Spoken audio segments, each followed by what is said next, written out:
చాలా చండాలంగా ఒక జాతీయ పార్టీ అధ్యక్షుడిగా చెప్పుకునే పార్టీ యొక్క పెద్ద మనిషి ఆయన నిన్న మాట్లాడిన మాటలు, చేసిన విమర్శలు చాలా జుగుప్సాకరంగా, అత్యంత హేయంగా, చాలా నీచంగా ఉన్న వైనాన్ని ముందుగా తీవ్రాతి తీవ్రంగా ఖండిస్తూ తెలంగాణ ప్రజలు ఎన్నుకున్న ముఖ్యమంత్రి కేసీఆర్ గారి పట్ల వారు మాట్లాడిన చిల్లర మాటలు, చిల్లర విమర్శలకు వారికి సమాధానం ఇవ్వకపోయినా ప్రజల దృష్టికి కొన్ని వాస్తవాలు తేవాల్సిన బాధ్యత మా మీద ఉన్నదనే విషయాన్ని ఈ సందర్భంగా గుర్తు చేసుకుంటూ, అందుకే ప్రజల దృష్టికి కొన్ని విషయాలు తేవాలనే ఉద్దేశంతోనే, వారికి సమాధానం ఇవ్వడం కాదు, ప్రజల దృష్టికి కొన్ని విషయాలు తేవాలనే ఉద్దేశంతోనే మీతో మాట్లాడతాం.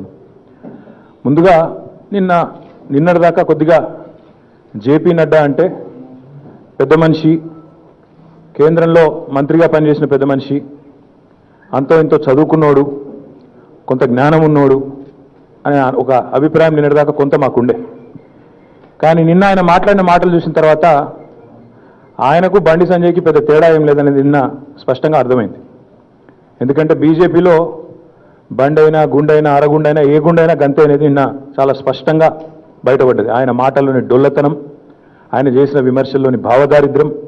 అందుకే నేను అంటా ఉన్నా, నిన్న ఆయన మాటలన్నీ చూసిన తర్వాత భారతీయ జనతా పార్టీ నాయకుల యొక్క దిక్కుమాలిన విమర్శలు, సోషల్ మీడియాలో వాళ్ళు మాట్లాడుతున్న మాటలు చూసిన తర్వాత బీజేపీ అంటే ఇన్ని రోజులు భారతీయ జనతా పార్టీ అనుకున్నాం, కానీ ఇక అది భారతీయ జనతా పార్టీ కాదు.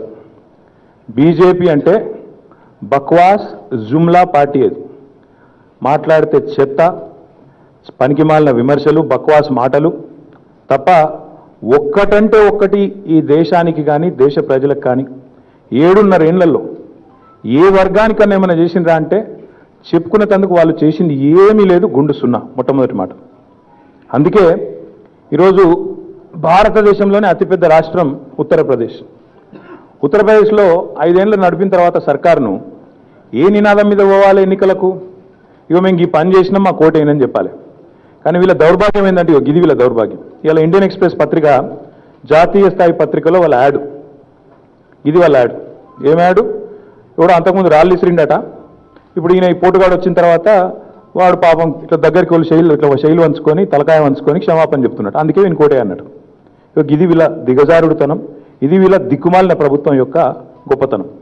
ఉత్తరప్రదేశ్లో మేము రాకముందు గుండాగిరి ఉండే, ఇప్పుడు లేదు, కాబట్టి మాకు ఓటేయండి అంటే ఇంకోటి చేసింది, ఒక ప్రజలకు చేసిన ఒక పైసా పని లేదు, పనికి వచ్చే ఒక్క పని లేదు, ఒక పేదవాడికి చేసిన ఒక్క పని లేదు, ఏది లేదు, ఏమి చెప్పుకునే పరిస్థితి లేదు. కాబట్టి ఈ చిల్లర రాయక్యం. ఇక అందులో ఒకటి వాళ్ళు చెప్పకనే చెప్పేది ఏంటంటే, ఆ పిల్లవాడు ముస్లిం అని ఒక్కటి చెప్పారు అంతే. కాబట్టి మొత్తం మిగతాదంతా ఇక అదే ముఖ చిత్రం, గదే రంగుల చిత్రం, మొత్తం దేశం అంతటా హిందూ ముస్లిం అనే ఒక మత పిచ్చి పెట్టి, హిందువులను ముస్లింలను వేరు చేసి ఏదో ఒకటి చేసి మొత్తానికైతే దేశంలో చిచ్చు పెట్టి 4 ఓట్లు వేయించుకోవాలనే బక్వాస్ జుమ్లా పార్టీ తప్ప వీళ్ళకి ఏం లేదు. ఇక జుమ్లా అని మేమంటే నువ్వేం చేసినావా నరేంద్ర మోడీ అని మేము అడిగితే, జుమ్లా అంటే తెల్లారులేస్తే హమ్లా.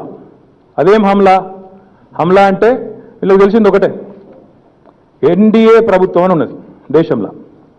ఎన్డీఏ ప్రభుత్వంలో ఎవరా భాగస్వాములు అంటే బీజేపీ, సిబిఐ, ఈడీ, ఎన్ఐఏ, ఇంకేమో ఉంటాయి ఇటువంటి సంస్థలు, 2-3 సంస్థలు. బీజేపీ భాగస్వామ్య పక్షాలు ఎవరు అని ఈరోజు మీరు ఎవరిని అడిగినా, చిన్నపిల్లగాని అడిగినా భారతదేశంలో సిబిఐలు, ఈడీలు, ఎన్ఐఏలు వాళ్ళతో కలుపుకొని ఒక ప్రభుత్వాన్ని నడుపుకుంటా, వ్యవస్థల్ని మొత్తం తమ గుప్పిట్లో పెట్టుకొని, ఢిల్లీలో ఉండే కొన్ని మీడియా సంస్థల్ని కూడా మోడియాగా మార్చి పారేసి, మీడియా కాదు అది మోడియా అయిపోయింది ఇప్పుడు. కొంత మిమ్మల్ని అంటలేను, మిమ్మల్ని అంటున్నా అనుకుని మళ్ళీ మీరు బాధపడారు. మోడియా కింద మార్చేసి మీడియాను కూడా ఒక మాయ చేసి, దేశాన్ని ఆగమాగం చేసి, మొత్తానికి 4 ఓట్లు వేయించుకొని ఏదో డ్రామా కొట్టి బయటపడాలన్న తప్ప ఇప్పటి వరకు చేస్తున్న చేసిన ఒక్క పని చెప్పండి అయ్యా అంటే చెప్పేందుకు ఏం లేదు. మీరు అనొచ్చు, మరి నువ్వు బేస్లెస్గా విమర్శలు చేస్తున్నావు, నువ్వు కూడా నరేంద్ర మోడీ చాలా గొప్పోడు, తీస్మార్ ఖాన్ గాయనని అంటావా అని మీరు అనొచ్చు. అందుకే 2022 సంవత్సరం వచ్చింది కాబట్టి, ఇది జనవరి 5వ తారీఖు కదా, 2022 జనవరి 5. गौरवनीय भारत प्रधानमंत्री नरेंद्र मोदी गारू, नरेंद्र मोदी जी से मैं विनती करता हूं, याद दिलाना चाहता हूं मोदी जी आपको, आपने बहुत सारे भारतीय जनता को आपने बहुत सारे वाग्दान आपने किया। एक बात आपने कहा, आपको याद होना चाहिए, 2022 కల్లా ప్రతి భారతీయునికి ఇల్లు, నేను అంటలేను, నరేంద్ర మోడీ యొక్క జుమ్లా. ఇగో ఇంకోటి, ఇది నేను తీసిన ఫోటో కాదు, నాది కాదు, పత్రికల్లో ప్రముఖంగా వచ్చింది. మీరు మర్చిపోవచ్చు కానీ మేము మర్చిపోం కాబట్టి ప్రజలకు గుర్తు చేయవలసిన బాధ్యత మా మీద ఉంది. కాబట్టి 2022 కల్లా ప్రతి భారతీయుడికి ఇల్లు అని నరేంద్ర మోడీ గారు చెప్పిన మాట. 22 కల్లా అని చెప్పి ఏ రోజు చెప్పింది? ఇది జూలై 28, 2018, 4 ఏళ్ల కింద చెప్పిన మాట, 4.5 ఏళ్ల కింద. మరి వచ్చిందా? ప్రతి భారతీయుడికి, ప్రతి పేదవాడికి, తెలంగాణతో సహా భారతదేశంలో 28 రాష్ట్రాలు ఉన్నాయి. ఎన్ని రాష్ట్రాలు ఇల్లు ఇచ్చింది నరేంద్ర మోడీ ప్రభుత్వం? అందరికి ఇల్లు వచ్చినాయా? ఇదొక జుమ్లా. ఇక రెండవది, ఇదే ప్రధానమంత్రి జూన్ మాసంలో ఆయన చెప్తాడు, ఏం చెప్తాడు? 20 June 2018, PM promises farmers income doubling by 2022. 2022 కల్లా రైతుల ఆదాయాన్ని రెట్టింపు చేస్తా. రైతుల ఆదాయం రెట్టింపు చేసే కానీ రైతులను ఈయనకంటే గోసవుచ్చుకున్నాడు భారతదేశంలో కాదు ప్రపంచంలోనే.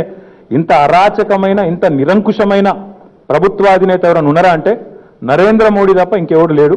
ఆయన పేరు నరేంద్ర మోదీ కాదు, రైతు విరోధి. నరేంద్ర మోదీ రైతు విరోధి అని చెప్పి ఈరోజు ఇప్పుడే మేము ఇక్కడికి వస్తుంటే ఇప్పుడే చూసినాం, పంజాబ్లో రైతులు అడ్డుకుంటే 20 నిమిషాలు రోడ్డు మీద అయిపోయింది ప్రధానమంత్రి. నాకు తెలిసి ఈ దౌర్భాగ్యం భారతదేశంలో ఏ ప్రధానమంత్రికి పట్టలేదు ఇప్పటివరకు. 20-30 నిమిషాల పాటు ప్రధానమంత్రి మోటార్ కేడు కూడా బంద్ చేసుకొని పంజాబ్లో రైతుల నిరసనలతో స్తంభించిపోవలసిన దుస్థితి తెచ్చుకున్న రైతు విరోధి నరేంద్ర మోడీ. ఇది ఆయన చెప్పిన డైలాగ్. ఇంకో జుమ్లా, 2022 కల్లా రైతుల ఆదాయం డబల్ చేస్తా అని నరికిన వీరుడు ఎవరా అంటే నరేంద్ర మోడీ. మరి ఎక్కడ డబల్ అయిందో, ఏడ ఏమైందో మోడీకి తెలియాలి తప్ప మాకైతే తెలియదు. ఇక ఇంకో జుమ్లా ఏంటిది? ఇది నరేంద్ర మోడీ మళ్ళీ ఇది కూడా ఎప్పుడు చెప్పిండు? 2014 జూన్ 12 ఆయన అధికారంలోకి వచ్చినాక నెలకో 2 నెలలకు, జూన్ 12, 2014 ఏమన్నాడు ఆయన? PM Narendra Modi sets 2022 dead line for water, electricity and toilet in every house. ఇంటింటికి నీళ్లు, ఇంటింటికి కరెంటు, ఇంటింటికి టాయిలెట్. నిన్నదాకా మొన్న ఎంత సిగ్గులేని మాట, ఎంత సిగ్గులేని ప్రభుత్వం, ఎంత నీతిమాలిన ప్రభుత్వం అంటే ఈ మాట 8 ఏళ్ల కింద చెప్పింది నరేంద్ర మోడీ. గుజరాత్లో నన్ను అయిందా? గుజరాత్లో ఇంటింటికి నల్లా వచ్చిందా? నీ గుజరాత్లో ఇంటింటికి కరెంట్ ఉన్నదా? నీ గుజరాత్లో ఇంటింటికి టాయిలెట్ ఉన్నదా? నేను అడుగుతలేను నరేంద్ర మోడీ గారు. నిన్నగాక మొన్న నీ ప్రభుత్వం విడుదల చేసింది రిపోర్ట్. ఏం విడుదల చేసింది? భారతదేశంలో అత్యధికంగా ODF ప్లస్ విలేజెస్ ఎక్కడ ఉన్నాయి అంటే తెలంగాణలో 96.7% ఉన్నాయి. రెండో స్థానంలో 35%తోని తమిళనాడు ఉన్నది. నీ గుజరాత్లో 0.05% ఉన్నాయి. ఇగో గిది మీ బతుకు, గిది మీ జుమ్లా. ఇక మీరు గింతపాటి పోటుగాలి ఇంకున్నాయి జుమ్లాలు. 2022 కల్లా పొడుస్తాన్న ఏంటి అంటే ఒకటేమో ఇంటింటికి నల్లా, ఇంటింటికి కరెంటు, ఇంటింటికి టాయిలెట్. 2022 కల్లా ప్రతి ఒక్క మనిషికి ఇల్లు, ఫార్మర్స్ ఇన్కమ్ డబల్. ఇగో 2022 కల్లా ఇగో చెప్పిండే చూడండి, బుల్లెట్ రైళ్లు ఇండియాలో ఉరుకులు పరుగుల మీద బుల్లెట్ రైళ్లు ఉంటాయి 2022 కల్లా అని చెప్పిన మరొక జుమ్లా. ఇవన్నీ జుమ్లాలు అని మేమంటే మా మీద హమ్లా. ఏం హమ్లా? ఈడీ, సిబిఐ, ఐటీ, ఇక వాళ్ళ ఎన్డీఏ భాగస్వామ్య పక్షాలు ఏవైతున్నాయో ఈడీ, సిబిఐ అండ్ ఐటీ, వాళ్ళని ఉసిగొల్పుడు, ప్రతిపక్షంలో ఎవరు మాట్లాడితే వాళ్ళ మీద జుమ్లా, హమ్లా. ఈ జుగల్బందీతోని 7 ఏళ్ళు చిల్లర రాజకీయం, చిల్లర మాటలు, భావదారిద్రపు విమర్శలు, దిక్కుమాలిన డబల్ ఇంజన్ ముచ్చట్లు. డబల్ ఇంజన్ అంటే ఏంది అసలు? ఈ జుమ్లా హమ్లానే డబల్ ఇంజన్. ఉత్తరప్రదేశ్కి పోయి చెప్తారు డబల్ ఇంజన్ గ్రోత్ అంటాడు. ఏడున్నది double engine growth? Double engine growth ఉంటే దిక్కుమాలిన అడ్వర్టైజ్మెంట్లు ఇచ్చుకునే పరిస్థితి ఎందుకు ఉంటుంది నీకు? ఇదివరకు రాళ్ళు ఇసిరినరట, ఇప్పుడు రాళ్ళు ఇసురుతలేరట, కాబట్టి నాకు ఓటే అన్నట్టు. ఒక బిల్డింగ్ కట్టినవా అంటే కలకత్తాలో ఉండే ఫ్లైఓవర్ ఫోటోలు కాపీ కొట్టి పెడతారు. బీహార్లోనేమో హైదరాబాద్లో మనం కట్టిన ఫ్లైఓవర్ల ఫోటోలు కాపీ కొట్టి పెట్టుకుంటారు. చెప్పుకునేందుకు ఒక అరపైసా పని చేయలేదు ఈ భారతదేశంలో. ఎక్కడ ఏ వర్గానికి అరపైసా పని చేయని ఒక దిక్కుమాలిన దౌర్భాగ్యపు ప్రభుత్వం నరేంద్ర మోడీ ప్రభుత్వం, ఎన్డీఏ ప్రభుత్వం అనే మాట నేను ఈ సందర్భంగా మీకు విజ్ఞప్తి చేస్తా ఉన్నా. ఇంకా విచిత్రం ఏంటంటే ఢిల్లీలోనేమో మా మీద కక్ష, ఢిల్లీలో మా మీద కక్ష. ఆడపోతే వడ్లు కొనమంటారు, ఆడపోతే ఏది సాయం చేయరు తెలంగాణ రాష్ట్రానికి. గల్లీలో మాత్రం దీక్షలు వీళ్ళే చేస్తారు. మళ్ళా అక్కడనేమో కక్ష గట్టి తెలంగాణ మీద సవతి తల్లి ప్రేమతోని ఇష్టం వచ్చినట్టు వ్యవహారం చేసుకుంటూ తెలంగాణకు పనికొచ్చే అరపైసా పనిచేయరు. ఇక్కడికి వచ్చి మాత్రం గల్లీలో దీక్షలు, డ్రామాలు, స్టంట్లు, మళ్ళీ దానికి ఒకరిని మించి ఒకరు పెద్ద పెద్ద నాయకులు అన్నట్టు ఒకరి తర్వాత ఒకరు దిగి అడ్డంగా మాట్లాడతారు. వడ్లు కొంటలేదని అక్కడ మేము పోయి డిమాండ్ చేస్తే వడ్లు కొనేది లేదని అక్కడ చెప్తారు. ఇక్కడికి వస్తే మాత్రం వడ్లు కొనాలని చెప్పి కొంగ దీక్షలు, దొంగ దీక్షలు, అడ్డమైన మాటలు మాట్లాడేది వీళ్ళు. 15 లక్షల ఉద్యోగాలు ఉన్నాయి కేంద్ర ప్రభుత్వంలో. 15 లక్షల ఉద్యోగ ఖాళీలు ఉన్నాయి కేంద్ర ప్రభుత్వంలో. అవి నింపరు. కొత్త జోనల్ వ్యవస్థకు ఆమోదమీయం అంటే నెలల తరబడి మమ్మల్ని సావగొడతారు.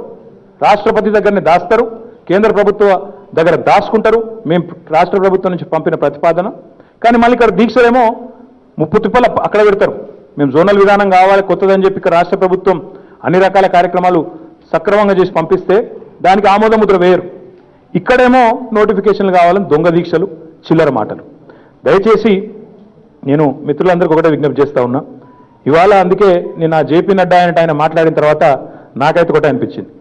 జేపీ నడ్డా నువ్వు పెద్ద అబద్ధాల అడ్డా మొదలు మిషన్. రెండోది నీ కేర్ ఆఫ్ ఎర్రగడ్డనే, వేరే అక్కడిక్కడ కాదు. 100% నువ్వు ఎర్రగడ్డ కోవాల్సిన మనిషివి. తప్పిదారి ఇటు వచ్చిన బిడ్డ నువ్వు. ఎందుకంటే ఆయన మాట్లాడతాడు కాళేశ్వరం ప్రాజెక్టు ఏటీఎం అయిపోయింది కేసీఆర్కు అని చిల్లర మాట.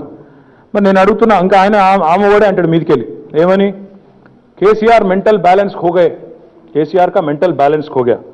नड्डा जी मैं पूछना चाहता हूं आपसे, किसका मेंटल बैलेंस बिगड़ गया? बताओ, जरा सोच के बताओ। आपके मंत्री साहब, अभी हाल ही में जो पार्लियामेंट सेशन हुआ उसमें आप ही के मंत्री हैं, विश्वेश्वर तुडू उनका नाम है, मिनिस्टर ऑफ स्टेट जल वाटर रिसोर्सेस मिनिस्टर। क्या जवाब दिया उन्होंने? రేవంత్ రెడ్డి అని ఇక్కడ సన్నాసునుడు వాడు క్వశ్చన్ అడిగిండు పార్లమెంట్లో. తెలంగాణకు వనుకొచ్చేది అడగడు కానీ పనికిమాలిన క్వశ్చన్లు మాత్రం ఫస్ట్ ఉంటాడు. వాడు అడిగిండు, ఏమని అడిగిండు?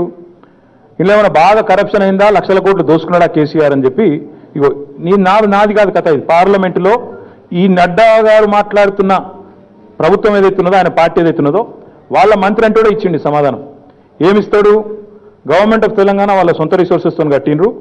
There are no instances of corruption that have come to the notice in these projects. मैं నేను అడుగుతున్నా నడ్డా, मेंटल बैलेंस किसका बिगड़ गया? आपका बिगड़ गया कि आपका मंत्री क्या नाम है उसका विश्वेश्वर तुडू का बिगड़ गया? आप सोच लो, बता लो. నీకన్నా తప్పిండాలి, వానికన్నా తప్పిండాలి. ఇద్దరు లెవెల్ మెంటల్ బ్యాలెన్స్ పోయింది. ఏం మాటలు మాట్లాడుతున్నావు ఇక్కడికి వచ్చి, తెలంగాణకు వచ్చి? ఏటీఎం బరాబర్ చెప్తున్నాం. ఎస్, కేసీఆర్ అంటే ఆయన తెలంగాణ రాష్ట్రానికి ఏటీఎం, అన్నదాతలకు తోడుండే మెషిన్ కేసీఆర్ బరాబర్ అంటాం. తెలంగాణ రాష్ట్రం వచ్చిన తర్వాత ఎన్ని కార్యక్రమాలు చేసినామో, ఎన్ని పనులు చేసినామో మీకేం తెలుసు? మీ దిక్కుమాలిన పాలనకేం తెలుసు? మా నాయకుడు కేసీఆర్ది స్టేట్స్మెన్ పాలన, రాజనీతిజ్ఞుడి పాలన. మీది దిక్కుమాలిన సేల్స్మెన్ పాలన. అన్ని అమ్ముడు తప్ప మీ ముఖాలకు ఏం తెలుసు అసలు? అన్ని ప్రభుత్వ రంగ సంస్థలను నమ్మి వాటిని ఏటీఎంలుగా మార్చుకున్న దౌర్భాగ్యులు మీరు. మాకేం కర్మ పట్టింది? అడ్డమైన మాటలు, అడ్డమైన విమర్శలు, చిల్లర మల్లర మాటలు. సబ్కా సాత్ అటవంది, సబ్కా సాత్ సబ్కా వికాస్ అట. నేను అడుగుతున్నా, దేశంలో ఎక్కడైనా చూపెడుతుపా వికాసం? మీ దిక్కుమాలిన పాలనలో సబ్కా సాత్ సబ్కా వికాస్ కాదు, సబ్కా సాత్ సబ్కా వినాష్. 7.5 ఏళ్లలో మీరు చేసింది ఏంటంటే సబ్కో సత్యనాశ్, సబ్కో బర్బాద్ ఆప్కి సర్కార్నే కియా. ఎక్కడి నుంచి ఎక్కడి దాకా మీరు చేసింది? కామన్ మ్యాన్కు ఈ దేశంలో శోకం తప్ప ఏం మిగిలింది? కామన్ మ్యాన్కు ఈ దేశంలో సామాన్యుడికి నీ ప్రభుత్వం వచ్చిన తర్వాత 50 రూపాయలు పెరిగింది పెట్రోల్ మీద, డీజిల్ మీద. ఒక్క పైసా ఎక్కడైనా లాభం జరిగిందా సామాన్యుడికి? సామాన్యుడికి కామన్ మ్యాన్కేమో శోకం, కార్పొరేట్లకేమో కనకాభిషేకం. ఇక ఆ కార్పొరేట్ లెవెల్లో నాకంటే బాగా మీకే తెలుసు. ఎవరెవరు బాగుపడ్డరు, ఎవరెవరు పరారైనరు, వీళ్ళ గొప్ప పాలనలో ఏం ఉద్ధరించిండ్రు, ఇవన్నీ కూడా మీకు తెలుసు. బాగా మీ 7.5 ఏళ్ల పాలన గురించి అందరికీ తెలుసు. ఇంకా సిగ్గుమాలిన మాట ఏంటంటే, బాధ ఎక్కడ అనిపిస్తుంది అంటే, మా పథకాలనేమో కాపీ కొడతారు, మా పథకాలన్నీ కాపీ కొడతారు. నేను అడుగుతున్నాను అడ్డాని, कौन है इंस्पिरेशन आपका किसान सम्मान के लिए? कहां से आया किसान सम्मान? रैतु बंधु केसीआर का जो हमने उद्घाटन जिसका हमने किया, उसी को कॉपी करके आपने किसान सम्मान नहीं बनाया क्या? कम से कम थोड़ा शर्म तो आना चाहिए. ఒక దిక్కేమో కేసీఆర్ పథకాలు కాపీ కొడతారు, ఇంకో దిక్కేమో పనికిమాలిన మాటలు మాట్లాడతారు. కిసాన్ సమ్మాన్కు స్ఫూర్తి ఎవరు? కిసాన్ సమ్మాన్ పథకానికి స్ఫూర్తి ఎవరు? నీ హర్ ఘర్ జల్ అంటున్నావు కదా, నీ హర్ ఘర్ జల్ ఏదైతే 2022 వరకు ఇస్తాను నరికినవో, ఏదైతే అత్తపత్త లేదో ఇప్పటి వరకు, మరి హర్ ఘర్ జల్కు ఆద్యులు ఎవరు? మా మిషన్ భగీరథ కాదా దాని స్ఫూర్తి? ఇది వాస్తవం కాదా? ఏమైనా సిగ్గు, నీతి, లజ్జ ఏమైనా ఉన్నదా మీకు అసలు? ఏది పడుతుంది మా ప్రభుత్వ విధానాలు, మా నాయకుడి విధానాలు, మీ ఎన్నికల నినాదాలు బిడ్డ గుర్తుపెట్టుకోనడ్డా. మా ప్రభుత్వ విధానాలు మీ దిక్కుమాలిన పార్టీ యొక్క ఎన్నికల నినాదాలు. అది యాద పెట్టుకో. మీరు ఇవాళ రాష్ట్రాల్లో 11-12 రాష్ట్రాలు బీజేపీ పాలిత రాష్ట్రాలతో సహా మా ప్రభుత్వం యొక్క విధానాలను చూసి ఇక్కడికి వచ్చి ప్రశంసించి పొగిడిపోతా ఉన్నారు. కాళేశ్వరం ప్రాజెక్టు గురించి చిల్లర మాటలు మాట్లాడతాడు. సిగ్గు లజ్జ ఏమన్నా ఉన్నదా మీకు అసలు? ప్రపంచంలోనే అతిపెద్ద లిఫ్ట్ ఇరిగేషన్ ప్రాజెక్టు కాళేశ్వరం ప్రాజెక్టును భారత ప్రభుత్వం అర పైసా ఇవ్వకపోయినా తెలంగాణ ప్రభుత్వం తమ సొంత రిసోర్సెస్తో కడితే భారత ప్రభుత్వం దాన్ని ఎత్తుకొని ప్రపంచంలోనే అతిపెద్ద ప్రాజెక్ట్ అని చెప్పి గొప్పగా చెప్పుకోవాల్సింది పోయి సిగ్గుమాల మాటలు మాట్లాడతావు. మీ కేంద్ర సెంట్రల్ వాటర్ కమిషన్ నుంచి వచ్చిన చీఫ్ ఇంజనీర్ ఈ ప్రాజెక్ట్ ఎంత గొప్పది అంటే కేసీఆర్కు నోబెల్ ప్రైజ్ ఇవ్వాలని మాట్లాడిపోయిండు. తెలుసా నీకు అసలు? సోయి ఉందా? సోయి ఉండి మాట్లాడుతున్నావా లేక సోయి లేక మాట్లాడుతున్నావా? ఎవడో అడ్డమైనోడు తెలంగాణలో పనికిమాలినోడు స్క్రిప్ట్ రాసిస్తే చదువుడేనా? అది ఏందో తెలియదు, ఏమో తెలియదు, దానికి అరపైస సాయం చేసిన ముఖం లేదు. ఇంత దిక్కుమాలిన దౌర్భాగ్యమైన పరిస్థితి ఉంటుందా? ఆలోచించుకోమని చెప్పి నేను కోరుతా ఉన్నా. నిన్ననేమో రైతులను రెచ్చగొట్టే కుట్ర, ఈరోజేమో ఉద్యోగులను ఉసిగొల్పే కుట్ర తెలంగాణ ప్రభుత్వం మీద. కానీ ఇవన్నీ ఇక్కడ నడవై బిడ్డ. ఇట్లాంటి పిచ్చి పిచ్చి మాటలు, పిచ్చి పిచ్చి కార్యక్రమాలు నడవై. మీరు కాంటాళ్ళ వడ్ల నుంచి కంటోన్మెంట్లు రోడ్ల దాకా అడుగడుగున మీరు ఈ రాష్ట్రానికి, ఈ ప్రభుత్వానికి మీరు చేసింది అన్యాయం. అది అందరికీ కూడా తెలుసు. ఇంకో మాట నేను అంటా ఉన్నా, నడ్డా గారు మెంటల్ బ్యాలెన్స్ పోయిందంటున్నావు. మరి మెంటల్ బ్యాలెన్స్ మొదలు కాళేశ్వరం విషయంలో నీకు పోయిందా, ఆ చెప్పిన మంత్రికి పోయిందా పార్లమెంట్లో? నువ్వు తెలుసుకో. నెంబర్ 1 మెంటల్ ఏమంటాడు? మిషన్ భగీరథతో నీళ్ళు వస్తలేవట. మిషన్ భగీరథ నీళ్ళు వస్తలేవట. కేసీఆర్ ఇంటికే వస్తున్నాయట, కేసీఆర్ ఫామ్కే నీళ్ళు పోతున్నాయట కాళేశ్వరంతో. గత గొప్పడిన మరి ఇది ఇచ్చిన నీ కేంద్ర జలశక్తి మంత్రికి మెంటల్ వచ్చిందా? మెంటల్ బ్యాలెన్స్ లేదా ఆయనకు? ఇది మీ ప్రభుత్వం ఇచ్చింది, నేను ఇచ్చింది కాదు. మీ ప్రభుత్వ వెబ్సైట్లో ఉన్నది. ఏమనుంది ఇది? Jal Jeevan mission, ministry of Jal Shakti, household tap connections as on 19th August 2020. మరి ఇది పెట్టినోడికి మెంటల్లా, నీకు మెంటలా? ఏమున్నది ఇలా? ఇంటింటికి నల్లా నీళ్ళు ఇచ్చింది ఏకైక రాష్ట్రం తెలంగాణ అని చెప్పి ఇక మమ్మల్ని గ్రీన్లో చూపెట్టిండు. మీ దిక్కుమాలిన బీజేపీ రాష్ట్రాలన్నింటినీ అడ్డమైన కలర్లలో పెట్టిండు. నీ ఉత్తరప్రదేశ్ని రెడ్లో పెట్టిండు. ఎందుకు పెట్టిండో మనకు తెలియదు. గంత దిక్కుమాలిన ప్రభుత్వం నీది. మరి నీ జలశక్తి మంత్రికి మెంటలా, నీకు మెంటలా? ఎవరికి మెంటలు? మరి నీతి ఆయోగ్ ఉన్నది, మీరు పెట్టిన సంస్థ. నీతి ఆయోగ్ సిఫారసు చేస్తుంది కేంద్ర ప్రభుత్వానికి. గొప్ప పథకం మిషన్ భగీరథ, గొప్ప పథకం మిషన్ కాకతీయ, 24,000 కోట్లు ఇవ్వండి అని చెప్పి వాళ్ళు సిఫారసు చేస్తారు. మరి వానికి మెంటల్ ఎక్కిందా, నీకు మెంటల్ ఎక్కిందా? మిషన్ భగీరథ అంత చెడ్డ పథకం అయితే, నువ్వు చెప్పినట్టు నీళ్లు రాకపోతే నీతి ఆయోగ్ సిఫారసుల నీతి లేదా, లేకపోతే నీకు దిమాక్ లేదా? ఏది కరెక్ట్, ఏది వాస్తవం? ఇదంటే మళ్ళీ వాళ్ళు ఇంకా అడ్డమైన మాటలు. ఇంకొక మాట, అసలు ఇంత పెద్ద ప్రాజెక్టు కాళేశ్వరం ప్రాజెక్టు, ఈ ప్రాజెక్ట్ సొంత పైసలతో కడితే ఓ జాతీయ పార్టీగా చెప్పుకునే పార్టీ ఒక పైసా సాయం చేయదు, జాతీయ ప్రాజెక్ట్ హోదా ఇయ్యదు. నువ్వు మాట్లాడతావు వీడికి వచ్చి సిగ్గు లేకుండా. ఇంకా మీలక 3,000 కోట్లు పెట్టి మేడ్ ఇన్ చైనా విగ్రహాలు పెట్టలే మేము. మీలక 3,000 కోట్ల రూపాయలు పెట్టి ప్రజాధనాన్ని దుర్వినియోగం చేసి మేక్ ఇన్ ఇండియా నినాదం ఇచ్చి మేడ్ ఇన్ చైనా విగ్రహాలు పెట్టలే మేము. మేము తెచ్చింది బ్రహ్మాండమైన ప్రాజెక్టు, లక్షలాది ఎకరాలకు నీళ్ళు ఇచ్చే ప్రాజెక్టు. తెలంగాణ రైతాంగం మీరు పండిస్తున్న పంట మీ ఎఫ్సీఐ వాడు కొనలేకపోతున్నాడు కదా. మీ ఫుడ్ కార్పొరేషన్ ఆఫ్ ఇండియా వాడు చేతులెత్తేస్తున్నాడు. తెలంగాణ రైతాంగం పండిస్తున్న పంట చూసి ఈరోజు చేతులెత్తేసే పరిస్థితి నీ ఫుడ్ కార్పొరేషన్ ఆఫ్ ఇండియాకి వచ్చింది. ధాన్యం కొనలేము మేము, మాతో అయితలేదు, మేము చేతగానోళ్ళం, అసమర్థులం, ఈ కేంద్ర ప్రభుత్వం ఒక దిక్కుమాలిన ప్రభుత్వం, దౌర్భాగ్యపు ప్రభుత్వం అని చెప్పకనే చెప్తున్నది నీ ఫుడ్ కార్పొరేషన్ ఆఫ్ ఇండియా నిర్వాహకం. నువ్వు మాట్లాడతావు మా మీద. ఇలా తెలంగాణలో పాలమూరుకి పోతే అక్కడ కనబడే రివర్స్ మైగ్రేషన్ తెలుస్తుంది నీకు. ఒకనాడు పాలమూరు నుంచి కూలీలు వలసపోయే కాడి నుంచి రివర్స్ మైగ్రేషన్తో ఈరోజు పాలమూరు కూలీలు కాదు, కర్నూలు నుంచి వస్తున్నారు. నీ సొంత రాష్ట్రం బీహార్ నుంచి కూడా ఇక్కడ కూలీలు ఉంటున్నారు. నడ్డా తెలుసుకో, నీకు తెలియదు.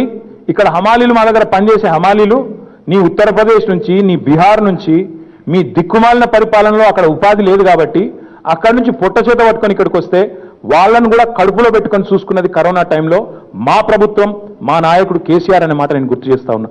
అదేవిధంగా నీకు రివర్స్ మైగ్రేషన్ తెలియదు, కాళేశ్వరంలో రివర్స్ పంపింగ్ తెలియదు, కరువు ప్రాంతాలను బ్రహ్మాండంగా మార్చడం తెలియదు, నీకు ఏది తెలియదు. మీకు నీతి ఆయోగ్కున్న నీతి కూడా మీకు లేదు. దాంతోపాటు ఇక ఇంకా గమ్మత్ ఏంటంటే, మాకు గమ్మత్ అనిపించింది, ప్రజాస్వామ్యం గురించి వీళ్ళు మాట్లాడతారు. వీళ్ళు ప్రజాస్వామ్యం గురించి మాట్లాడితే ఇక మరి దయ్యాలు, వేదాలు వల్లించే దయ్యాలు కూడా సిగ్గుపడి తలదించుకొని ఎక్కడైనా తల దాచుకునే పరిస్థితి ఉంటుంది. ఒకసారి అవి చూపెట్టవా. సంవత్సరం పాటు ఢిల్లీలో రైతులు చలిలో యుద్ధాలు చేస్తుంటే, పోరాటాలు చేస్తుంటే ఇది వీళ్ళ ఘనత. రోడ్ల మీద మేకులు కొట్టి, శిలలు కొట్టి, రైతుల కాళ్ళు అరిగిపోయేటట్టు, వాళ్ళ జబ్బలు ఇరిగిపోయేటట్టు చేసిన వాళ్ళు వీళ్ళు, లక్షలాది మంది రైతులను గోసగుచ్చుకున్న వాళ్ళు వీళ్ళు. ఇలా ప్రజాస్వామ్య పరిరక్షణ గురించి నడ్డా మాట్లాడుతుండ్రు. మాకు ఇంకా గమ్మత్ ఒకటి అనిపించింది. నడ్డా పోయి నిన్నాడ సికింద్రాబాద్లో గాంధీ ముందు మొకరిల్లితే చాలా విచిత్రంగా అనిపించింది. చీకట్లనేమో గాడ్సే గొప్పోడని చెప్తారు, బయటకు వచ్చి గాంధీని మొక్కుతారు. మీకు సిగ్గున్నాదా? నాకు అర్థం కాదు. నీకు నీ దిక్కుమాల పార్టీకి చీకట్ల గాడ్సే గొప్పోడు, గాంధీని చంపుడు కరెక్ట్ అని చెప్పే దౌర్భాగ్యులు మీరు గాంధీ ముంగట మోకరిల్లితే ఆయన క్షమిస్తాడా? మిమ్లా సిగ్గు, శరం, లజ్జ.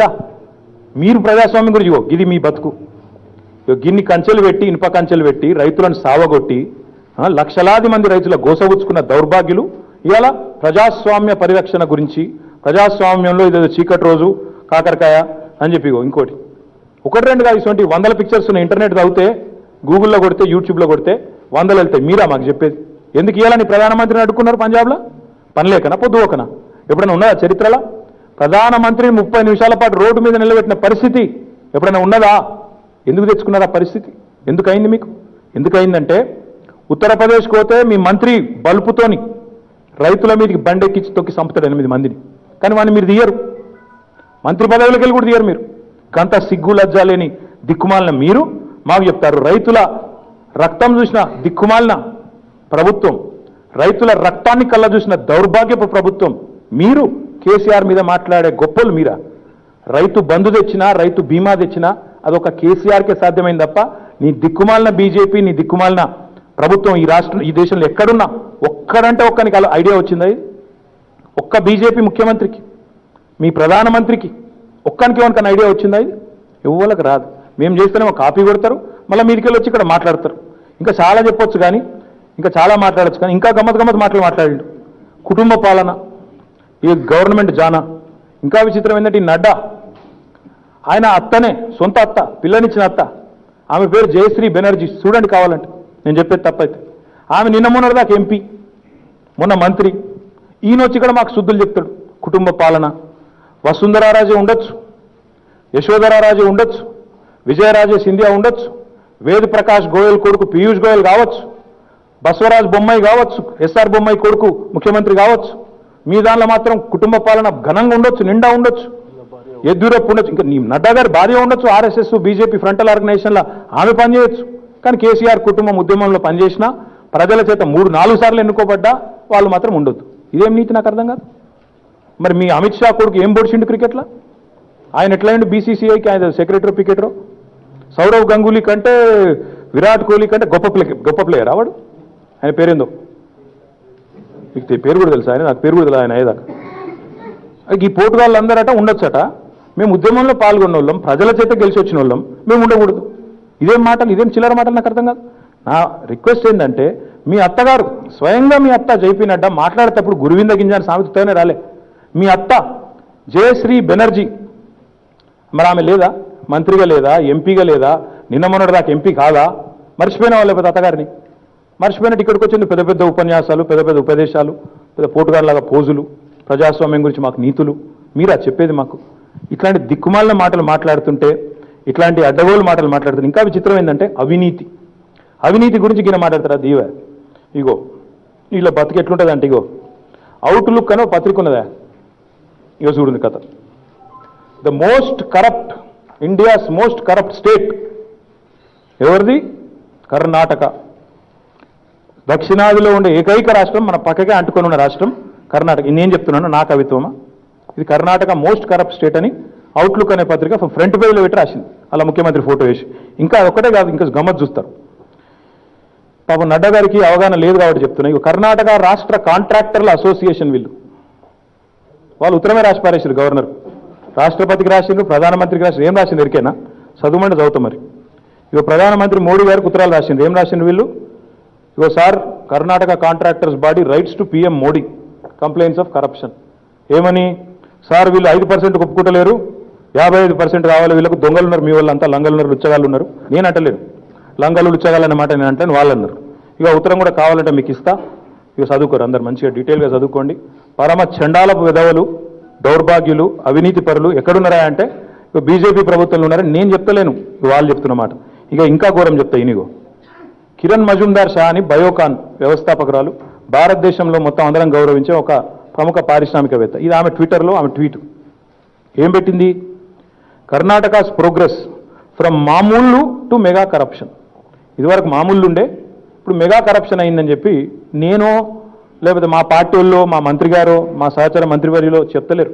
కిరణ్ మజుందార్ షా, ఇక నువ్వు వచ్చి మాకు నీతుల గురించి, నువ్వు వచ్చి కోతుల గురించి, ప్రజాస్వామ్యం గురించి, ఎంత దరిద్రం అంటే ప్రజాస్వామ్యం గురించి వీళ్ళు మాట్లాడితే గోవా, మధ్యప్రదేశ్, కర్ణాటక, నార్త్ ఈస్ట్లో మణిపూర్, 1-2 కాదు 8 రాష్ట్రాల్లో మెజారిటీ రాకపోయినా అవతల పార్టీని తిమ్మిని బమ్మిని చేసి కింద మీద చేసి వాళ్ళని ఆగం చేసి గవర్నర్ వ్యవస్థను దుర్వినియోగం చేసి అవతలను ఎమ్మెల్యేలను ఆగమాగం చేసి వాళ్ళను గందరగోళం అవతల పార్టీలను అస్థిరపరిచి ఎవరు ప్రభుత్వాలను మార్చింది? ప్రజలను ఏం మార్చింది ఎవరు? మీరు కాదా? మీరా ప్రజాస్వామ్యం గురించి శుద్ధులు చెప్పేది? సిగ్గు లజ్జ ఉందా నడ్డాకి? ఇంకా చాలా ఉన్నాయి. మతి భ్రమించిందంటాడు ఆయన. మరి గజేంద్ర సింగ్ షెకావత్ ఏమో చాలా గొప్పగా కేసీఆర్ గారి పరిపాలనలో అద్భుతంగా జరుగుతున్నది అని ఆయన చెప్తే, ఈయననేమో లేదు లేదు ఇక్కడ నీళ్ళు వస్తలేవు అంటాడు. మరి షెకావత్కు మతి లేదా? నీకు మతి లేదా? ఆయన పేరుందా తూడు అన్నట్టు ఆయనకు మతి లేదా? నీకు మతి లేదా? అసలు నరేంద్ర మోడీ వచ్చి నలా తిప్పిపోయింది మరి గజ్వెల్ల, ఆయనకు మతి లేదా? నీకు మతి లేదా? లేదా మీ ఇద్దరికి శృతి లేదా? ఏదో తెలియదు మాకైతే. నోటికొచ్చినట్టు మాట్లాడు, అడ్డగోళ్ళు చిల్లర మల్లర మాటలు మాట్లాడు. నాకు ఇంకా గమ్మత్ ఏమనిపించింది అంటే, అసలు ఎందుకు వచ్చిండి నిన్న ఏదో జరిగిపోయింది, ఏదో బ్రహ్మాండం బద్దలైపోయిందని వచ్చిండు. ఏమైంది అసలు? ఆయన ఒక ఆయన ఉన్నాడు ఇక్కడ, బీజేపీ స్టేట్ ప్రెసిడెంట్. ఆయన ఏం మాట్లాడుతారో ఆయనకు తెలియదు, ఆయన ఎప్పుడెట్లా ప్రవర్తిస్తారో ఆయనకు తెలియదు. ఆయన గుండుని తీసి ఆయనతో గుద్దుకుంటుండు బండకు. మీరు చూడండి వీడియో చూడండి, నేను చెప్తలేను, ప్రామిస్ చెప్తున్నా, మీరు చూడండి లైవ్లు ఇచ్చిండ్రు. ఆయన దానికే లైవ్ పెట్టుకోండి. ఇంకా దరిద్రం ఏంటంటే గుండుని దని బండకు గుద్దుకుంటుండు. మా పోలీసు వాళ్ళు ఆపిండ్రు. ఇప్పుడు బండి పోతే బండి ఫ్రీ వస్తుంది, గుండు పోతే గుండు ఫ్రీ వస్తుందా? బండి పోతే బండి ఫ్రీ వస్తుంది కరెక్టే, గుండు పోతే గుండు ఫ్రీ వస్తుందా? ఎవరు చెప్పాలా పిచ్చోనికి? మేము గదే పోలీసు వాళ్ళు పాప అట్లా కాదురా బాయ్, నువ్వు కావాలంటే కొట్లాడు, జనంలో ఓళ్ళు ఒలిపెట్టు, అది చేయరా అంటే నేను గుండు వల్ల కొట్టుకుంటా, మీరు వల్ల కొట్టిరని చెప్తా, కేసీఆర్ కొట్టించిండని చెప్తా. ఇదా ఎందుకు నీ ఆందోళన? నాకు అర్థం కాదు. నువ్వు ఏం పోల్చిన ఉద్యోగులకి ఈ దేశంలో? మాది ఎంప్లాయీ ఫ్రెండ్లీ గవర్నమెంట్. ఎస్, బరాబర్ మేము ఎంప్లాయీ ఫ్రెండ్లీ గవర్నమెంట్. 73 నుంచి 87% డిఏ కూడా కలుపుకుంటే 87% ఉద్యోగుల జీతాలు పెంచిన ఏకైక ప్రభుత్వం భారతదేశంలో తెలంగాణ ప్రభుత్వం, కేసీఆర్ ప్రభుత్వం. కాదా? Highest in the country since independence. కాదా? నేను చెప్పేది వాస్తవం కాదా? చెప్పు బరాబర్రా. కేంద్ర ప్రభుత్వం ఏం చేసిందని? కేంద్ర ప్రభుత్వం మొత్తం ఈరోజు వచ్చినట్టు నుంచి ఈరోజు వరకు మీరు పెంచిన దిక్కుమాల 15% కేంద్ర ప్రభుత్వ ఉద్యోగులు. మేము 87% పెంచితే నువ్వు 15% పెంచినవి, నువ్వు వచ్చి మాకు నీతులు చెప్తావు, నిరుద్యోగుల గురించి కొట్లాడుతున్నావు. ఎందుకు చేస్తున్నావు మీ జోనల్ ట్రాన్స్ఫర్లు? ఇప్పుడు మాకు పని లేకనా, పొద్దుపోకనా? జోనల్ ట్రాన్స్ఫర్లు చేస్తే ఎక్కడ ఎన్ని ఖాళీలు తెలుతాయి, ఆ ఖాళీలలో ఎట్లా భర్తీ చేయాలో పిల్లలకు నోటిఫికేషన్ ఇచ్చే ప్రయత్నం చేస్తుంటే దాన్ని అడ్డుకునేది మీరే, మళ్ళీ ఇంకోదికి నోటిఫికేషన్లు ఇస్తలేమని చెప్పి పంచాయతీ పెట్టేది మీరే. గిదా రాజకీయం? గిదా వ్యవహారం? దీనికోసం నువ్వు వస్తావు. వాడు గుండు వాళ్ళు కొట్టుకోకపోతే వాడిని పోలీసు వాళ్ళు ఆపితే, ఆయన ఎవరు జడ్జి గారు జైల్లో పెడితే అదేదో మాకు సంబంధం ఉన్నట్టు. జడ్జి గారు కదా 14 రోజులు రిమాండ్కి ఇచ్చింది, మళ్ళీ ఇవాళ ఇంకో జడ్జి కాదు ఇచ్చిపెట్టమన్నాడట. సరే ఈ పిచ్చోళ్ళని అరగడకు పంపుతామా లేకపోతే బయటకి ఇచ్చి పెడతామా ఆయన ఇష్టం, జడ్జి గారు ఇష్టం. కానీ కాకపోతే గుండు వాళ్ళకు కొట్టుకుంటే పోలీసు వాళ్ళు ఆపితే కూడా తప్ప?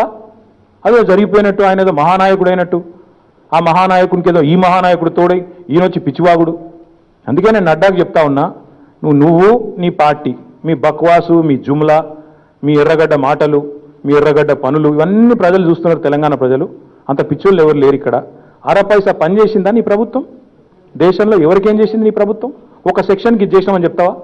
Highest unemployment, highest fuel rates, highest inflation, largest number of industries closure నీ ప్రభుత్వంలో కాలే? 7.5 ఏళ్ళల్లా ఇప్పుడు చెప్పినావు కదా, ఇన్ని కథలు చెప్పినావు కదా, మోడీ ఒక్కటనే చేసిండా? ఇంటింటికి నీళ్లు, ఇంటింటి కరెంటు, ఇంటింటికి టాయిలెట్, బుల్లెట్ రైళ్లు ఉరుకుతున్నాయి మొత్తం దేశం అంతా. ఎటువంటి మాకు కనబడకుండా అట్లా తెలంగాణను బైపాస్ చేసుకుంటూ పోతున్నాయి మాకు తెలియకుండా. ఇట్లున్నది కథ వీళ్ళది. ఇట్లా మళ్ళీ ఇవన్నీ అంటేనేమో హమ్లా, ఈడీ, సిబిఐ, ఐటీ, మా ఎన్డీఏ భాగస్వామ్య పక్షాలు వాటిని ఉసుగొలుపుతాం, వేట కుక్కల్లాగా మేము మీద ఇరికిస్తాం. ఇది ఒకటే మీకు తెలుసు. పక్కా చెప్తా ఉన్నాం, తెలంగాణ ప్రజల సాక్షిగా ఏ రాష్ట్రాన్ని అయితే సాధించినామో ఈ రాష్ట్ర అభివృద్ధిలో మా ముఖ్యమంత్రి గారి నాయకత్వంలో బరాబర్ మేము ముందుకు నడుచుకుంటూ పోతాం. మీలాంటి వాళ్ళు ఎంత మురిగినా ఎన్ని అడ్డమైన మాటలు మాట్లాడినా పట్టించుకోం, బ్రహ్మాండంగా పురోగమిస్తూ పోతుంటాం. మీ దిక్కుమాల పాలన చెండాడతాం, చీల్చి చెండాడతాం. ఎట్లా అయితే మన టెక్స్టైల్ విషయంలో ఎండగట్టినామో, జీఎస్టీ విషయంలో ఎట్లా అయితే మన వడ్ల కొనుగోలు విషయంలో మిమ్మల్ని ఎండగట్టినామో, ఎట్లా అయితే నిరుద్యోగం విషయంలో ఎండగట్టినామో ప్రతి అంశం మీద మిమ్మల్ని వేటాడతాం. పునర్విభజన చట్టంలో మీరిచ్చిన ప్రతి మాట మీద మిమ్మల్ని వెంటాడతాం, వేధిస్తాం, ఎంబడబడతాం. ప్రజల తరపున వేధిస్తామంటే మళ్ళీ వేరే అర్థం చేసుకున్నారు మీరు. ప్రజల తరపున తప్పకుండా క్వశ్చన్ చేస్తాం, నిలదీస్తాం, గల్లా పట్టుకుని అడుగుతాం, బరాబర్ అడుగుతాం. ఏం చేస్తారో చేసుకోండి, తప్పకుండా ఎక్కడిదాకంటే అక్కడిదాకా కొట్లాడడానికి తెలంగాణ ప్రభుత్వం టీఆర్ఎస్ పార్టీ సిద్ధంగా ఉందని చెప్పి కూడా తెలియజేస్తూ, మరి చెప్పింది సరిపోయింది అనుకుంటున్నాను మళ్ళొకసారి భావిస్తూ ధన్యవాదాలు. Thank you. 107 సీట్లలో డిపాజిట్లు కోల్పోయిన వాళ్ళు ఒక దగ్గర 1000 ఓట్లతో గెలిచి, ఓ దగ్గర ఏడుచుకుంటా నన్ను చంపుకుంటారా సాదుకుంటారా అని ఏడుచుకుంటా గెలిచి, అదో గెలిపావా నాకు అర్థం కాదు. దాని పెద్ద ఒక గెలుపు గెలిచి 107 సీట్లలో ఇప్పుడు అంత దూరం కాదు. నడ్డా సొంత స్టేటు హిమాచల్ ప్రదేశ్, బీహార్లో పుట్టిండు, హిమాచల్లో మరి మొన్న అక్కడ ఉప ఎన్నికలు ఓడిపోయింది బీజేపీ హిమాచల్లో. అందరికీ దుప్పటి కప్పుకొని ఏడుస్తున్నాయి వాళ్ళ ఇంట్లో. నడ్డా గారి పార్టీలో, నరేంద్ర మోడీ గారి ఇంట్లో అందరు దుప్పట్లు కప్పుకొని ఏడుస్తున్నారు. అందరూ దిగజారిపోయి నైతిక స్థైర్యం కోల్పోయి ఇక పార్టీ పనిచేయం, మేము ప్రభుత్వ పని చేయమని పండుకున్నారా? ఎవరి పని వాళ్ళు చేసుకుంటూ పోతారు. ఎలక్షన్ ఏముందా? ఎవరిగో 317 జీవో గురించి వీళ్ళకి తలా తెలియదు, తోక తెలియదు. మా ఉద్దేశం సుస్పష్టం. 95% స్థానికులకు ఉద్యోగాలు దక్కాలన్న ఉద్దేశంతో ప్రభుత్వం ఒక సదాశయంతో నీళ్లు నిధులు నియామకాలనే కోణంలో ఎక్కడెక్కడ నియామకాల్లో ఖాళీలు ఉన్నాయి జోనల్ ట్రాన్స్ఫర్ చేస్తే తేలుతుందన్న ఉద్దేశంతో మేము తీసుకొచ్చిన జీవో అది. అందులో ఏమైనా లోటుపాట్లుంటే అది ప్రభుత్వానికి ఉద్యోగులకు సంబంధించిన అంశం. వీళ్ళు ఎవరైనా మధ్యలో నాకు అర్థం కాదు. రాజకీయ నిరుద్యోగులు, ఉద్యోగం లేని వాళ్ళు, వాళ్ళకి ఏం సంబంధం అసలు? నువ్వేం టెన్షన్ పడకు. All guest sir welcome, all guest sir welcome. వాళ్ళ దిక్కుమాల ప్రభుత్వం గురించి చెప్తుంది. దేశంలో చూడరాలే భయమా? భయపడితే ఇక్కడ దాకా వస్తామా? భయపడితే తెలంగాణ వస్తుందా? కాబట్టి గా టెన్షన్ మీకేం అవసరం లేదు. గీ పిచ్చోళ్ళకు భయపడేంత సీన్ ఎవరికి లేదు. గీ తాటాకు చప్పులకు ఇలా ఉడత ఊపులకు భయపడేవాళ్ళు ఇంకా ఆయన ఉండొచ్చు మార్కెట్లో, కానీ ఇక్కడ భయపడేవాడు ఎవరు లేడు తెలంగాణలో. ఏమని? ఇప్పుడు ఎవరైనా మంచి వాళ్ళు మాట్లాడితే, ఎవరైనా కొద్దిగా నెత్తునోడు మాట్లాడితే సమాధానం ఇస్తాం. నెత్తి మీద బొచ్చు లేదు, వానికి తలలో రొచ్చు తప్ప ఇంకేం లేదు. వాని గురించి ఏం మాట్లాడతాం? ఎగ్జాక్ట్లీ. ఉద్యోగులు సమస్య ఏం లేదు బ్రదర్. ఒక్క నిమిషం. No listen to me. GO ఇచ్చింది ప్రభుత్వం. ఏమైనా ఇబ్బంది ఉంటే ప్రభుత్వ ఉద్యోగుల్లో ఏమైనా ఇబ్బందులు కానీ చిన్న చిక్కులు కానీ ఉంటే దాన్ని మా ఉద్యోగాల సంఘాల నాయకుడే వీళ్ళకి ఆయన మంత్రిగా ఉన్నాడు. మాకు ఉద్యోగులకు ఉన్నది పేగుబంధం, వీళ్ళకి ఏమైనా తోకబంధం. వీళ్ళు ఎప్పుడేం చేసినా వీళ్ళకి ఏం తెలుసు ఉద్యోగుల గురించి? ఏమైనా ఉంటే చిన్న సమస్యలు ఉంటే డెఫినెట్గా దాన్ని పరిష్కరించేది ప్రభుత్వం. వీళ్ళకేం సంబంధం అసలు? వీళ్ళు ఎవరి మధ్యలో? వీళ్ళు ఒక ఉద్యోగం ఇచ్చిండ్రా, వాళ్ళకు ఒక ఉద్యోగులకు మంచి పని చేసిండ్రా, మాకంటే ఎక్కువ జీతాలు ఇచ్చిండ్రా, ఏం చేసిండ్రని వీళ్ళని ఉద్యోగులు నమ్మాలి. అందుకే అడుగుతాను. ఉన్న ఉద్యోగాలు పోగొట్టే వీళ్ళు కొత్త వాళ్ళు ఎట్లా మాట్లాడతారా ఉద్యోగుల గురించి? ఇది కూడా చెప్పాలి. ఒక్క నిమిషం. ఇవి కొంతమంది అవలగాలు అది కూడా మాట్లాడుతారు, అది కూడా చెప్తా అయిపోతుంది. ఇప్పుడు నేను నల్గొండలో పోయింది 31 తారీఖు నాడు. గవర్నమెంట్ కావాలంటే ఉత్తర్వులు తీసుకొని చూడండి. 1వ తారీఖు నుంచి ఉత్తర్వులు అమల్లోకి వచ్చినాయి. ఇక తప్ప అది కూడా తప్పేనా? ఇక మరి లాస్ట్ ఇయర్ అంతా తీద్దామా లెక్కలు? ఇప్పుడు ప్రధానమంత్రి మరి ర్యాలీలు తీస్తుండు. ఇక్కడ ఉత్తరప్రదేశ్లో జోర్దార్ లక్షల మందితో పొద్దున ర్యాలీలు, సాయంత్రం మాస్క్ పెట్టుకొని టెలికాన్ఫరెన్స్లు. మరి దాన్ని ఏమంటారా? నేను చేసింది తప్పు ఒప్పు అంటలేను. నేను గైడ్ లైన్స్ వచ్చింది అమల్లోకి వెళ్ళి ఫస్ట్ నుంచి మేమేం వైలేట్ చేయలేదే. ఫస్ట్ నుంచి మేము వైలేట్ చేసినామా? నా ప్రోగ్రామ్ ఖమ్మంలో ఉంటే రద్దు చేసుకున్నా, నా ప్రోగ్రామ్ ఇంకో కాడు ఉంటే రద్దు చేసుకున్నా, 4వ తారీఖు ఖమ్మం పోయేది ఉండే, నేను రద్దు చేసుకున్నా. ప్రభుత్వం ఇచ్చిన గైడ్ లైన్స్ని, ఇంకోటి మేము ఇచ్చిన గైడ్ లైన్స్ కాదు అది. ఇంకొక మాట కూడా చెప్పాలి. ఇక్కడ నరేంద్ర మోడీ ప్రభుత్వమేమో కోవిడ్ గైడ్ లైన్స్ అని విడుదల చేస్తుంది, ఇక్కడ వాళ్ళ పార్టీ అధ్యక్షుడేమో కోవిడ్ గైడ్ లైన్స్ను ఉల్లంఘిస్తాడు. మరి మెంటల్ బ్యాలెన్స్ ఎవరికి పోయింది? అక్కడ ఆయనకు పోయిందా, ఇక్కడ ఈయనకు పోయిందా? వాళ్ళకు వీళ్ళకు సంబంధం లేదా? గైడ్ లైన్స్ ఇచ్చినోనికి గైడ్ లైన్స్ పార్టీ అధ్యక్షునికి ఇక్కడ సంబంధం ఉండదా, శృతి ఉండదా? మరి ఎవరికి పోయింది మెంటల్ బ్యాలెన్స్? Thank you.